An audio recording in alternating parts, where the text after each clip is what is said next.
Students, మనం ఇంతవరకు 3 యూనిట్లు కంప్లీట్ చేసుకున్నాం.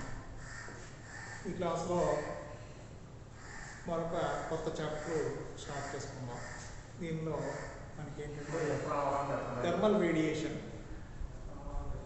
అంటే ఉష్ణ వికిరణ. అయితే ఇక్కడ మనం ముఖ్యంగా గుర్తుంచుకోవాల్సిన విషయం ఏంటంటే మనకి ఎగ్జామినేషన్స్ ఇంచుమించుగా టెంటేటివ్గా ఒక డేట్ ఇవ్వడం జరిగింది. డీటెయిల్ టైం టేబుల్ ఇవ్వకపోయినా మనకి ఎగ్జామినేషన్ స్టార్ట్ అవుతాయని. కాబట్టి మిగిలిన రిమైనింగ్ అంటే 3rd యూనిట్ ఇంగ్లీష్ మీడియం ఇంకా నోట్స్ PDF పెట్టలేదు, అది కూడా పెట్టేస్తాం. దాంతోపాటుగా 4th రిమైనింగ్ 2 యూనిట్స్ కూడా నోట్స్ సంబంధించిన PDF మీకు పెట్టేయడం జరుగుతుంది. అవి మీరు రాసుకోవడం అనేది చేసుకోండి ఈలోగాను. ఆ తర్వాత వీలైనంత షార్ట్ టైంలోనే మనం క్లాసులకు సంబంధించి మొత్తం రిమైనింగ్ 2 యూనిట్స్ కూడా మీకు ఎక్స్ప్లెయిన్ చేయడం జరుగుతుంది. అవసరమైతే డైలీ 2 క్లాసులు వస్తాయి, అంటే వేరు చాప్టర్స్ 2 క్లాసులు మీకు పెట్టడం జరుగుతుంది. రెండింటిని జాగ్రత్తగా బ్యాలెన్స్ చేసుకుంటూ నోట్స్ దగ్గర పెట్టుకుని మీరు ఫాలో అవ్వండి, కొంచెం ఈజీగా అర్థం కావడం అనేది జరుగుతుంది. సరే, ఇవాళ థర్మల్ రేడియేషన్ ఉష్ణ వికిరణం అంటే ఏంటి అనేది మనం చూద్దాం. థర్మల్ రేడియేషన్ లేదా ఉష్ణ వికిరణం అనేది it is one of the method for heat energy transformation from one body to another body or one body to surroundings. అంటే ఉష్ణశక్తి ప్రసారం అయ్యే పద్ధతుల్లో ఉష్ణ వికిరణం అనేది ఒక పద్ధతి. సాధారణంగా మనం లోయర్ క్లాసెస్లో మనం నేర్చుకుంటాం రేడియేషన్ గురించి కూడా, అక్కడ కొన్ని ఫండమెంటల్స్ నేర్చుకున్నాం, వాటి గురించి ఇవాళ మనం డిస్కస్ చేస్తాం.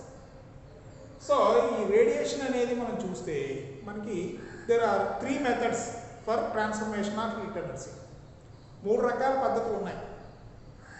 First one conduction, thermal conduction అంటే ఉష్ణ వహనం. 2 కన్వెక్షన్, థర్మల్ కన్వెక్షన్ ఉష్ణ సంవహనం. 3rd వన్ థర్మల్ రేడియేషన్ ఉష్ణ వికిరణం. అంటే కండక్షను, కన్వెక్షను, రేడియేషన్ 3. అంటే ఉష్ణశక్తి గురించి మాట్లాడుతున్నాం కాబట్టి దాని ముందు థర్మల్ అనే పదం యాడ్ చేసాం. ఇక అంటే ఉష్ణవాహనం, సంవహనం, వికిరణం 3 రకాల పద్ధతుల ద్వారా ఉష్ణశక్తి ప్రసారం అనేది జరుగుతుంది. అయితే in the case of first అంటే conduction and convection, the requirement of medium is necessary. అంటే ఉష్ణవాహనం కానీ సంవహనం కానీ జరిగినప్పుడు యానకం అనేది తప్పనిసరి. యానకం లేకపోతే ఉష్ణవాహనం వల్ల కానీ సంవహనం వల్ల కానీ ఉష్ణశక్తి ప్రసారం అనేది జరగదు. There is no possibility of heat energy transformation when there is no medium in the process of conduction and convection. In the case of radiation there is no requirement of medium. అంటే వికిరణం దగ్గరికి వచ్చేసరికి యానకం అవసరం లేదు. అంటే వాక్యూమ్లో కూడా, అంటే శూన్యంలో కూడా ఉష్ణశక్తి ప్రసారం జరుగుతుంది రేడియేషన్ అనే ప్రాసెస్ ద్వారా, అంటే ఈ ప్రక్రియ ద్వారా. ఇన్ కేస్ మీడియం ఉందనుకోండి, the role of the medium is 0 in the case of radiation. అంటే అక్కడ మీడియం యొక్క పాత్ర ఏమి ఉండదన్నమాట. అంటే మీడియం ఉన్నా లేకపోయినా కూడా మనకి రేడియేషన్ ద్వారా ఉష్ణశక్తి ప్రసారం అనేది జరుగుతుంది. సో ఇందులో బ్రీఫ్గా కండక్షన్, కన్వెక్షన్ అంటే ఏంటో చూసుకుని దాని తర్వాత రేడియేషను, దానికి సంబంధించిన ప్రాపర్టీస్, రేడియేషన్కి సంబంధించిన మనకి అవసరమైన డిఫరెంట్ లాస్ ఏంటి అనేది ఈ క్లాస్లో మనం డిస్కస్ చేస్తాం. సో కండక్షన్ అంటే ఉష్ణవాహనం. ఉష్ణవాహనం అంటే ఏంటి? ఒక వస్తువులో ఒక చోటు నుంచి మరో చోటుకి ఉష్ణశక్తి బదిలీ జరిగే ప్రక్రియ. ఇలా బదిలీ జరిగేటప్పుడు మనకి ఏమవుతుంది అంటే యానకం యొక్క పాత్ర, అంటే యానకం యొక్క కణాలు తమ స్థానాన్ని వదులుకోకుండా తమకు అందిన ఉష్ణ శక్తిని దాని పక్కనుండే కణానికి అందచేయడం ద్వారా ఉష్ణ శక్తిని ఒక చోటు నుంచి మరో చోటికి బదిలీ చేస్తుంది అన్నమాట. దీన్ని ఉష్ణవహనం అంటారు. అంటే తమ నిశ్చల స్థానాన్ని వదిలిపోకుండా తమకు లభించిన శక్తిని, అందించిన శక్తిని దాని పక్కనుండే కణానికి అందచేయడం ద్వారా ఉష్ణ శక్తిని బదిలీ చేసే ప్రక్రియను ఉష్ణవహనం అంటాం. సో కండక్షన్ అంటే ఏంటి అనేది మనం చూస్తే, it is the one of the method for transformation of heat energy in which the energy gained by the medium particles and supplied to the next particle. In this way, the energy is transferred from one point to another point or one place to another place. అంటే ఒక చోటు నుంచి మరో చోటికి బదిలీ జరుగుతుంది. అంటే ఇక్కడ మీడియం పార్టికల్స్ మనకి ఏం జరుగుతుంది అనేది మనం చూస్తే, ఎనర్జీని అంటే మామూలుగా ఎనర్జీని హిట్ చేయకపోతే ఆ మీడియం పార్టికల్ నిశ్చల స్థితిలో ఉంటుంది, కదలకుండా.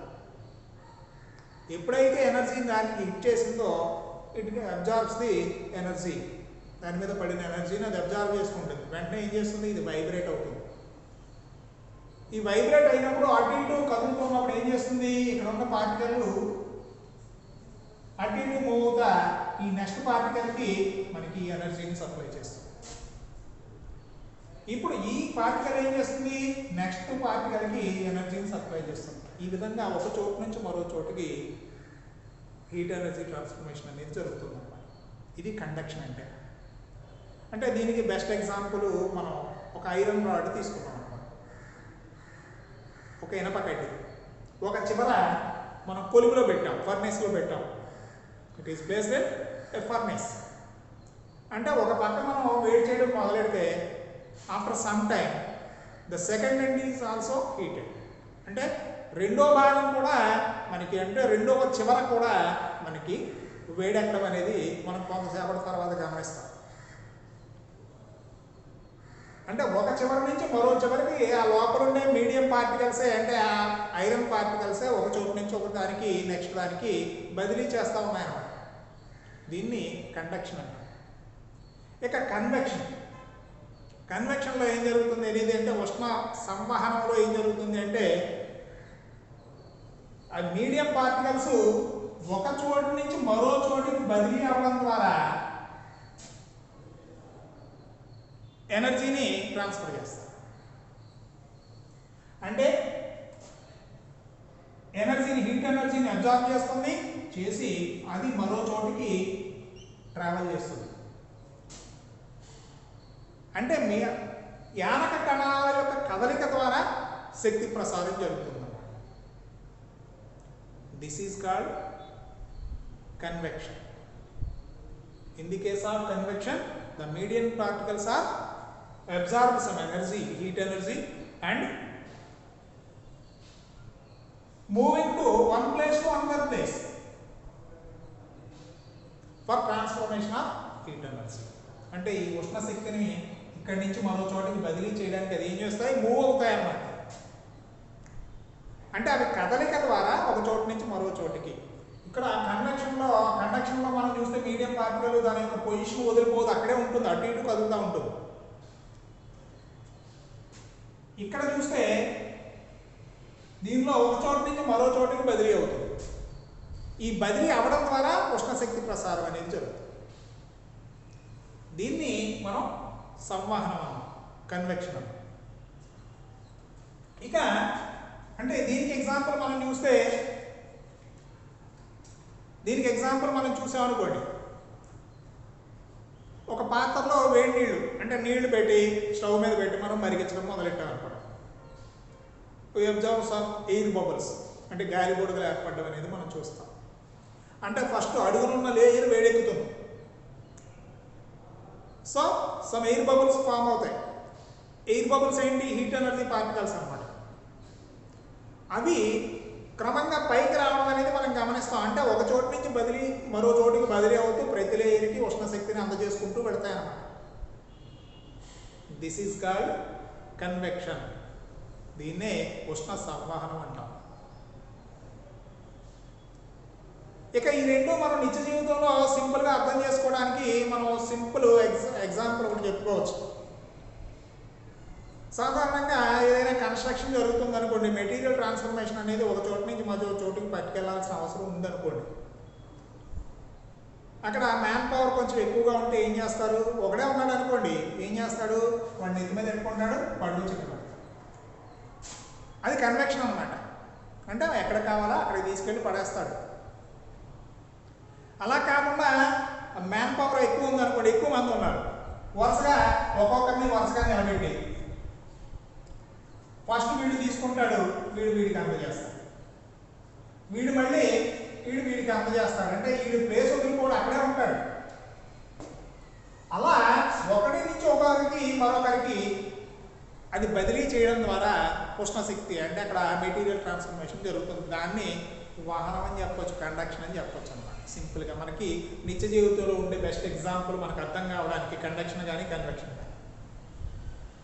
ఇక radiation, there is no requirement of medium in the case of radiation. ఉష్ణ వికిరణానికి యానకం పని లేదన్నాం.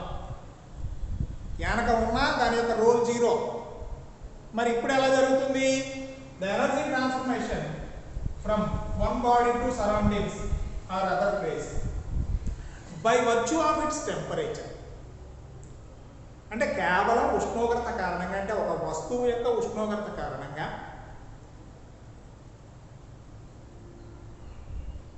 ఉష్ణశక్తి ప్రసారం అనేది జరిగితే దాన్ని వికిరణం అంటాం. దీనికి ఇక్కడ మీడియం పని లేదన్నమాట.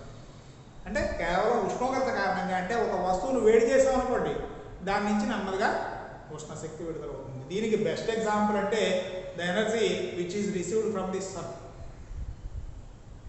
మనకి మ్యాక్సిమం హీట్ ఎనర్జీ కానీ లైట్ ఎనర్జీ కానీ అంతా కూడా సూర్యుడి నుంచే వస్తుంది అనేది మనకు తెలుసు. సో అక్కడి నుంచి వచ్చే ఎనర్జీలో మేజర్ పార్ట్ అంతా కూడా రేడియేషన్ రూపంలోనే వస్తుంది. అంటే ఈ సందర్భంలో మనకి కండక్షన్ జరుగుతుంది, కన్వెక్షన్ జరుగుతుంది, కానీ రేడియేషన్ వల్ల మనం రిసీవ్ చేసుకునే ఎనర్జీయే మ్యాక్సిమం ఎనర్జీ. కారణం ఏంటంటే చాలా ఫాస్ట్గా జరుగుతుంది. కారణం ఏంటి, రేడియేషన్ అనేది it is travels with the velocity of light. అంటే కాంతి యొక్క వేగంతో సమానంగా ప్రయాణం చేస్తుంది. కాంతి వేగం ఎంత, 3 × 10⁸ metres per metres per second. 3 × 10⁸ metres per second. సెకండ్కి ఇన్ని మీటర్లు వెళ్తుంది అనమాట. సో ఇది కాంతి వేగం. ఈ వేగంతో ప్రయాణం చేస్తుంది. అంటే రేడియేషన్ కూడా కాంతి వేగంతోనే ప్రయాణం చేస్తుంది అన్నమాట. సో ఇక రేడియేషన్ అనేది ఎప్పుడు రిలీజ్ అవుతుంది అనేది మనం చూస్తే, ప్రతి వస్తువు కూడా రేడియేషన్ని అంటే ఉష్ణ వికిరణాన్ని విడుదల చేయడం, దాని మీద పడిన వికిరణాన్ని శోషణం చేసుకోవడం అనేది నిరంతరంగా జరిగే ప్రక్రియ. అంటే కంటిన్యూస్ ప్రాసెస్ అన్నమాట. ఇది మధ్యలో ఎక్కడ ఆగిపోవడం అనేది ఉండదు. ఎప్పుడు ఆగిపోతుంది, if the temperature of the body is equals to the absolute zero, పరమశూన్య ఉష్ణోగ్రతకి సమానమైన సందర్భంలో రేడియేషన్ ఆగిపోతుంది. అంతవరకు కంటిన్యూస్గా జరుగుతుంది. సో దీన్నే ప్రివోస్ట్ అనే సైంటిస్ట్ ఒక లా రూపంలో, ఒక నియమం రూపంలో చెప్పడం జరిగింది. సో ప్రివోస్ట్ లా ఏం చెప్తుందంటే, according to Prevost law, every body emits and absorbs radiation energy as long as its temperature above 0°K. పరమశూన్య ఉష్ణోగ్రత కన్నా ఎక్కువ ఉష్ణోగ్రత దగ్గర ఉన్న ప్రతి వస్తువు కూడా ఉష్ణ వికిరణాన్ని విడుదల చేయడం, శోషణం చేసుకోవడం అనే రెండు ప్రక్రియలు నిరంతరాయంగా జరుగుతూ ఉంటాయి. సో అంటే ఇక్కడ దీని నుంచి మనకు అర్థమయ్యేది ఏంటి, వికిరణం అనేది it is depends only on the temperature of the body. ఉష్ణోగ్రత మీద మాత్రమే ఆధారపడుతుంది. ఎంత ఎక్కువ టెంపరేచర్ దగ్గర ఉంటే అంత ఎక్కువ రేడియేషన్ వికిరణం అనేది విడుదలవుతుంది. ఇక రేడియేషన్కి సంబంధించి కొన్ని క్యారెక్టరిస్టిక్స్ చూస్తే, it satisfies the all the characteristics of light. అంటే కాంతికి సంబంధించిన లక్షణాలన్నింటినీ కూడా పాటిస్తుంది. కాంతికి సంబంధించి మొట్టమొదట మనం చెప్పుకునే ప్రాపర్టీ ఏంటి? It travels in straight line motion, సరళరేఖా మార్గంలో ప్రయాణం చేస్తుంది అని చెప్పుకుంటాం కాంతికి సంబంధించి. అలాగే వెలాసిటీ 3 × 10⁸ మీటర్స్/సెకండ్. అంటే ఇక్కడ రేడియేషన్ కూడా travels in straight line motion, అంటే రేడియేషన్ కూడా రుజుమార్గంలోనే ప్రయాణం చేస్తుంది, కాంతి వేగంతోనే ప్రయాణం చేస్తుంది. It obeys the laws of reflection, refraction and total internal reflection. పరావర్తనం, వక్రీభవనం, సంపూర్ణాంతర పరావర్తనం, ఈ ధర్మాలన్నింటినీ పాటిస్తుంది కాంతిలాగే. అలాగే కాంతిలాగే మనకి ఇంటర్ఫరెన్స్, డైఫ్రాక్షన్, పోలరైజేషన్ వీటిని కూడా సాటిస్ఫై చేస్తుంది. అంటే దాదాపుగా కాంతికి సంబంధించిన అన్ని లక్షణాలని కూడా రేడియేషను, వికిరణం అనేది పాటిస్తుంది. Satisfies the all the properties of light. If we place an object in the path of the radiation, we get heat image లేదా షాడో మనకి వస్తుంది అన్నమాట. అంటే the forms its shadow, heat image కాదు. అంటే ఇమేజ్ కావాలి అంటే by using proper lenses we got the heat image. అంటే సరైన కటకాలని మనం ఉపయోగించినప్పుడు దాని యొక్క ప్రతిబింబాన్ని, ఉష్ణ ప్రతిబింబాన్ని ఏర్పాటు చేయవచ్చు. అదే వికిరణం యొక్క మార్గంలో ఏదైనా ఒక వస్తువును పెట్టామనుకోండి, దాని యొక్క జ్యామితీయ నీడ, జామెట్రికల్ షాడో ఫామ్ అవుతుంది అన్నమాట. అంటే కాంతి ప్రయాణం చేస్తున్నప్పుడు ఒక వస్తువు పెట్టామనుకోండి, నీడ ఫామ్ ఏర్పడుతుంది కదా, అలాగే ఇక్కడ కూడా థర్మల్ షాడో వస్తుంది అన్నమాట, ఉష్ణ ఛాయ ప్రదేశం. అలాగే కాంతిలాగే ఇన్వర్స్ స్క్వేర్ లా అని కూడా పాటిస్తుంది. Satisfies the inverse square law, విలోమ వర్గ నియమాన్ని పాటిస్తుంది. అంటే దూరం వెళ్లే కొద్దీ రేడియేషన్ యొక్క ప్రభావం తగ్గుతూ ఉంటుంది. మనం గమనించవచ్చు, ఏదైనా ఒక మనం వింటర్ సీజన్లో మంట వేసుకుంటాం, దగ్గరగా ఉంటే వేడి ఎక్కువగా తగులుతుంది, దూరం వెళ్లే కొద్దీ బాగా వేడి ఉంది అనుకుంటే కొంచెం వెనక జరుగుతాం. కారణం ఏంటి? వేడి తగ్గుతుందంటే మనకు రిసీవ్ చేసుకునే ఎనర్జీ తగ్గుతుంది అనమాట. అంటే ఇన్వర్స్ స్క్వేర్ లా, విలోమ వర్గ నియమం అనమాట, అది పాటిస్తుంది. అలాగే it exerts a small pressure when the radiation is incident on it. అంటే ఏదైనా ఒక వస్తువు మీద వికిరణం పతనమైనప్పుడు అది స్వల్పంగా అయినప్పటికీ కొంత ఒత్తిడి లేదా పీడనాన్ని కలుగజేస్తుంది. This is called thermal pressure or pressure of radiation. వికిరణ పీడనం అంటారు. అంటే వికిరణం పతనం అయినప్పుడు దానివల్ల కొంత ఒత్తిడి, అంటే ప్రెషర్ అనేది కలుగుతుంది. అది చాలా తక్కువగా ఉండొచ్చు, కానీ దాన్ని ప్రెషర్ ఆఫ్ రేడియేషన్ పీ చేత దీన్ని చూపిస్తాం. It is equals to 1/3 of the energy density. అంటే శక్తి సాంద్రతలో 3వ వంతు ఉంటుందన్నమాట. సో అదేంటి అనేది నెక్స్ట్ మనం మాట్లాడుకుంటాం. అంటే కాంతికి సంబంధించిన లక్షణాలన్నింటినీ కూడా పాటించడం అనేది జరుగుతుంది. ఓకే, ఇక దీనికి సంబంధించి కొన్ని బేసిక్ డెఫినేషన్స్ ఏంటి అనేది మనం చూద్దాం. ఆల్రెడీ ప్రివోస్లా ఒకటి చూసాం, తర్వాత లాస్ ఏంటి అనేది మనం చెప్పుకోవచ్చు. బేసిక్ డెఫినేషన్స్లో మనం చూస్తే ఫస్ట్ ఇంటెన్సిటీ, తీవ్రత, అంటే వికిరణ తీవ్రత, ఇంటెన్సిటీ ఆఫ్ రేడియేషన్. వికిరణ తీవ్రత అంటే ఏంటంటే the amount of radiant energy transfer through the unit surface area, unit area లేకపోతే అంటే ప్రమాణ వైశాల్యం గుండా ప్రయాణం చేసే వికిరణ శక్తిని ఇంటెన్సిటీ ఆఫ్ రేడియేషన్ అంటాం, వికిరణ తీవ్రత అంటాం. ఇక శక్తి సాంద్రత, ఎనర్జీ డెన్సిటీ. ఎనర్జీ డెన్సిటీ అంటే ఏంటంటే ఒక వస్తువు కలిగి ఉండే శక్తి ఎంత, వికిరణ శక్తి ఎంత ఉన్నది అనేది మనం చెప్పడం. దీన్ని ఏ విధంగా డిఫైన్ చేస్తాం?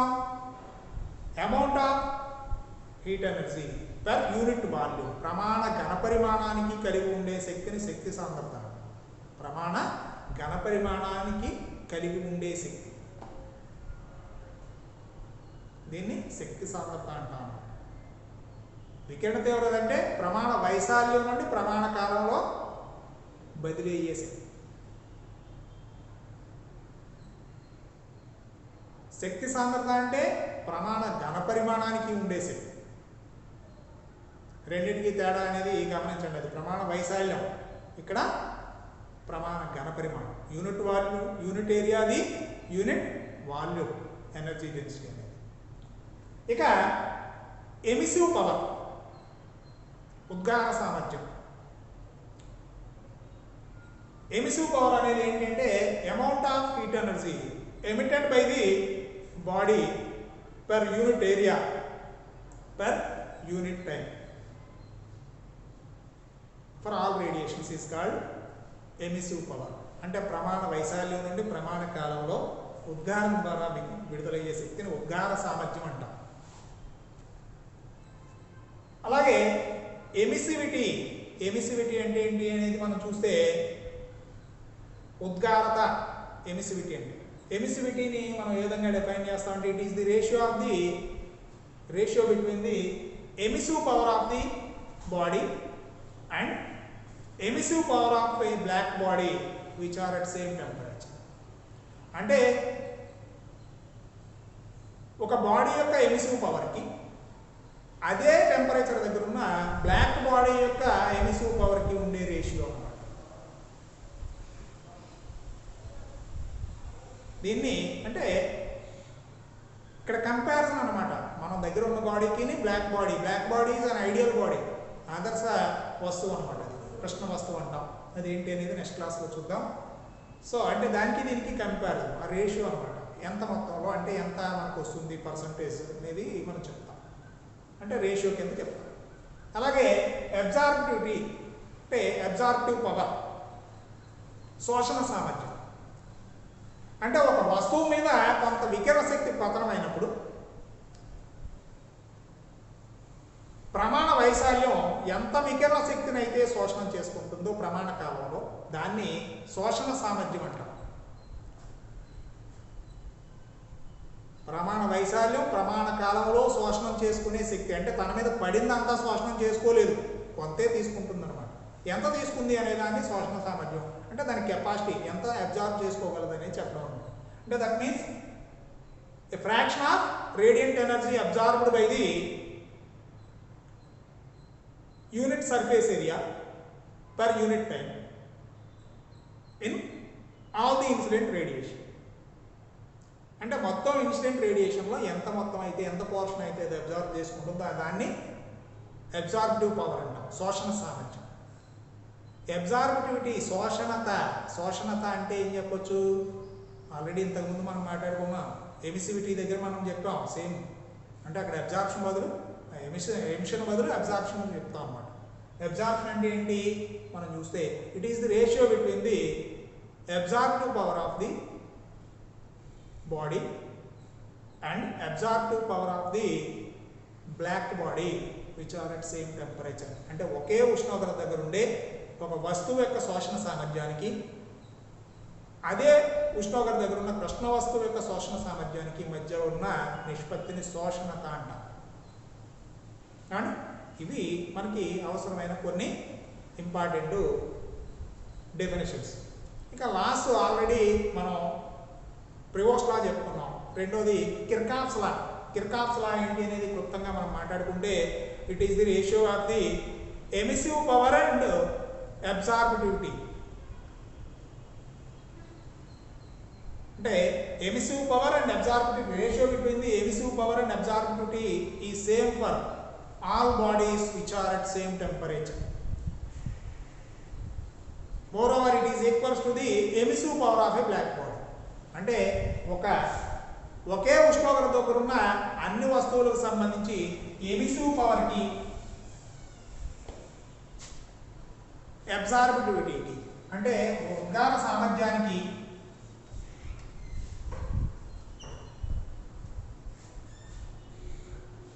సో ఇక్కడ ఆల్ఫా అని రాసుకుంటాం దీన్ని. సో ఆల్ఫా అంటే శోషణత, ఉద్గార సామర్థ్యానికి శోషణతకి మధ్య గల నిష్పత్తి అన్ని వస్తువులకి కూడా సమానంగానే ఉంటుంది. ఇప్పుడు they are placed at same temperature. ఒకే ఉష్ణోగ్రత దగ్గర ఉండే అన్ని వస్తువుల యొక్క ఉద్గార సామర్థ్యం శోషణతల యొక్క నిష్పత్తి సమానం. Moreover it is equals to emissive power of the black body because alpha for black body is equals to 1. శోషణత అనేది 1కి సమానం అన్నమాట. కారణం ఏంటి? ఎంత అయితే తీసుకుంటుందో అంతా రిలీజ్ చేయగలదు. అంటే దాని మీద ఎంత పడితే అంతా అబ్జర్వ్ చేసుకోగలదు కాబట్టి రేషియో కంపారిజన్ బ్లాక్ బాడీతో కాబట్టి 1 అయిపోతుంది అన్నమాట. ఇది కిర్చాఫ్స్ లా, దీన్ని లోయర్ క్లాస్లో నేర్చుకున్నాం. అలాగే next Stefan's law. The emissive power of the body or per unit. Emissive power అంటేనే మనకు తెలుసు కదా, ప్రమాణ వైశాల్యం నుండి ప్రమాణ కాలంలో అంటే వికిరణం ద్వారా విడుదలయ్యే శక్తిని మనం ఈ అని అనుకున్నాం అనుకుంటే it is directly proportional to the 4th power of the absolute temperature. 4th power of the absolute temperature. దీన్ని స్టెఫాన్ సూత్రం అంటాం. ఈజ్ ప్రపోర్షనల్ టు, ఈ క్యాపిటల్ ఈ రాయొచ్చు లేదా స్మాల్ ఈ రాయొచ్చు. Is proportional to T⁴, where T is the absolute temperature, అంటే వస్తువు యొక్క పరమ ఉష్ణోగ్రత యొక్క 4వ ఘాతానికి దాని నుంచి విడుదలయ్యే ఉద్గార సామర్థ్యం అనేది అనులోమానుపాతంగా ఉంటుంది. ఉద్గార సామర్థ్యం అంటే ప్రమాణ వైశాల్యం నుండి ప్రమాణ కాలంలో రిలీజ్ అయ్యే energy. It is the amount of radiant energy released from the unit surface area per unit time is called emissive power. This emissive power is directly proportional to the 4th power of it's absolute temperature. దీన్ని Stefan సూత్రం అంటారు. లేదా దీన్నే some constant sigma into T⁴ అని కూడా రాయొచ్చు, wear sigma ఇది స్టెఫాన్స్ constant. అలాగే రెండు వస్తువుల మధ్య మనకి బదిలీ అయ్యే ఉష్ణరాశిని మనం తీసుకున్నాం అనుకోండి, దీన్ని స్టెఫాన్ బోల్ట్జ్మన్ లా అంటాం. Is proportional to T⁴ minus T⁴. And hot body temperature ఇది, కోల్డ్ బాడీ టెంపరేచర్ T2 అని అనుకుంటే దీన్ని స్టెఫాన్ బోల్ట్జ్మన్ సూత్రం అంటాం, స్టెఫాన్ బోల్ట్జ్మన్ లా. లేదు E is equal to some constant sigma into T⁴ minus T⁴. This is Stefan Boltzmann law. ఇక మరొకటి Newton's law of cooling, Newton శీతలీకరణ నియమం. ఆల్రెడీ ప్రయోగం కూడా చెప్పుకున్నాం. న్యూటన్స్ లా ఏం చెప్తుందంటే, if the temperature between the 2 bodies are very small, అంటే ఉష్ణోగ్రత భేదం చాలా స్వల్పంగా ఉన్నప్పుడు వేడి వస్తువు కోల్పోయే ఉష్ణరాశి అనేది ఏ విధంగా ఉంటుంది అనేది. The amount of heat energy last by the hot body is directly proportional to the it's temperature difference. అంటే ఆ రెండింటి మధ్య ఉండే ఉష్ణోగ్రత భేదానికి అనులోమానుపాతంగా ఉంటుంది. వేడి వస్తువు యొక్క ఉష్ణోగ్రత T1, చల్లని వస్తువు యొక్క ఉష్ణోగ్రత T2 అనుకుంటే వేడి వస్తువు నుంచి చల్లని వస్తువుకు బదిలీ అయ్యే ఉష్ణరాశి Q అనుకుంటే Q is directly proportional to the T1 minus T2. It is directly proportional to the temperature difference of the 2 bodies. This is called Newton's law of cooling. దీన్ని స్టెఫాన్ బోల్ట్జ్మన్ లా నుంచే మనం derive చేయొచ్చు. అంటే ఇక్కడ Q అనేది బదిలీ అయ్యే ఉష్ణరాశి అన్నాం, దాన్నే ఈ కింద మనం చెప్పుకోవచ్చు. అంటే is proportional to T⁴ minus T2, T1 minus T2 అని రాసుకోవచ్చు. సో ఇక ఇది న్యూటన్స్ లా ఆఫ్ కూలింగ్. ఇక మిగిలింది ఏంటి అంటే మరొకటి మనకి ఇంపార్టెంట్, వీన్స్ లా. దీనికి సంబంధించి డెరివేషన్ చేస్తాం. అలాగే ర్యాలీ జీన్స్ లా ఉంది, ప్లాంక్స్ లా ఉన్నాయి, వాటి డెరివేషన్స్ మనకి చాలా ఇంపార్టెంట్, అవి చేస్తాం. వీన్స్ లా చెప్పుకొని ఈ క్లాస్ మనం కంక్లూడ్ చేద్దాం. సాధారణంగా రేడియంట్ ఎనర్జీ రిలీజ్ అవుతుంది అనుకోండి, అంటే ఒక వస్తువు వేడి వస్తువు నుంచి వికిరణ శక్తి రిలీజ్ అవుతూ ఉంటే a major part of the energy is from only one particular wavelength. అంటే ఇక్కడ వికిరణ శక్తిలో అన్ని రకాల వేవ్ లెంత్స్ ఉంటాయి. అన్ని వేవ్ లెంత్స్ ఉన్నప్పటికీ మనకి వికిరణ శక్తిలో మెజారిటీ భాగం అంతా కూడా ఒక పర్టికులర్ వేవ్ లెంత్ నుంచే రిలీజ్ అవుతుంది. ఈ ఎనర్జీని ప్రత్యేకించి అంటే పర్టికులర్ వేవ్ లెంత్ అని చెప్పడానికి ఈ లాంబ్డా అని రాస్తాం. ఈ అనేది మొత్తం అన్ని వేవ్ లెంత్స్ నుంచి రిలీజ్ అయ్యే శక్తి. లాంబ్డా అనేది it is the amount of radiant energy released for a particular wave length, ఒక ప్రత్యేకమైన తరంగదైర్ఘ్యం. అంటే సాధారణంగా విడుదలయ్యే శక్తిలో మేజర్ షేర్ అంతా కూడా ఒక ప్రత్యేకమైన ఒక పర్టికులర్ వేవ్ లెంత్ నుంచే రిలీజ్ అవుతుంది. Such wavelength is denoted as lambda m. దీన్నే లాంబ్డా ఎం అంటాం.